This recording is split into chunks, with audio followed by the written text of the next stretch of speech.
Vixen by Rosie Garland. Read by Alex Tregear and James Lailey. Love is the longing for the half of ourselves we have lost.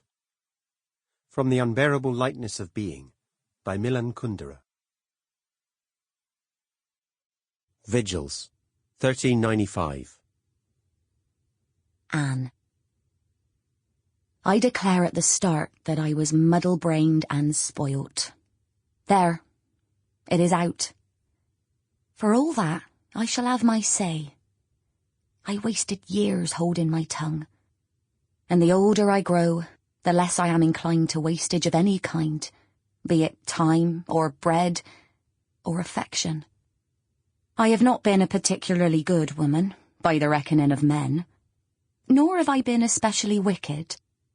I have been close enough to death to rub elbows, and what I saw in his eyes did not affright me. Before I go into his great sleep, I should like to see the village once again. Walk along Silver Street, turn west at the crossroads onto Church Street, lift my skirts and paddle through the ford where the Carn runs shallow, pass the church and arrive at the house. There shall I pause, hand on the gatepost, and look up the path to the door. Memory preserves things as they were, not as they are. I see the windows shuttered, more oilcloth than glass in the panes. The thatch half-rotten, the raw patch on the door where the maid picked at the wood. Therein I saw out my 15th and came into my 16th year. Such a scant number of months, yet they encompassed a lifetime. I think of the child I was.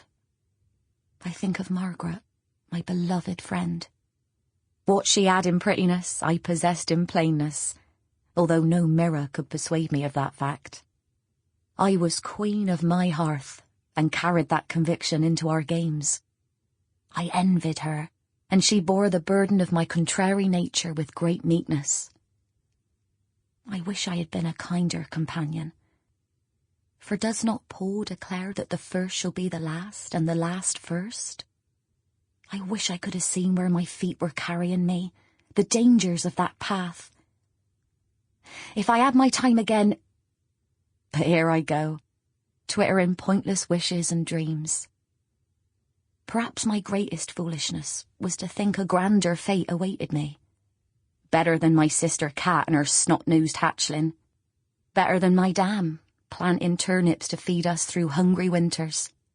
At the very least, better than my brother Adam, gutted for some lord's whim on a battlefield far from home. Adam was an oak given breath, as tall, as strong, as gentle. When I wept, he was my comfort. He strove to make me laugh, made me his special pet, bore me on his shoulders in games of horse and rider, where I was his little lady fair and he my sturdy palfrey. He brought me pretty morsels, a roasted pigeon's heart, March pane from the staple fare, a ribbon so blue I thought the sky should hang its head for being outdone in blueness. He rose each morning, the sun of my life. The light he cast warmed the mud of my childish heart, and I bloomed. I spent many an hour squeezing the muscles of his arm, transformed into rock by the rigours of drawing back the bowstring until the fletchings tickled his ear. How I cheered him at village contests, although we never carried off the prize. I could not understand. In my mind he was the best archer, the best brother, the best man at every task. He was my first love, my best love.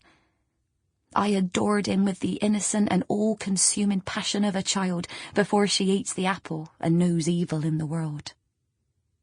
Then, one spring, just after Candlemas, he was called to fight in France, and we did not see him again. We lacked his body to grieve over, and mourned an emptiness that was without solace. I howled fit to tear the sky in half. I wanted God to tumble through the rift and fall to our patch of earth so that I could stick out my lip and demand face to face, Sample complete. Ready to continue?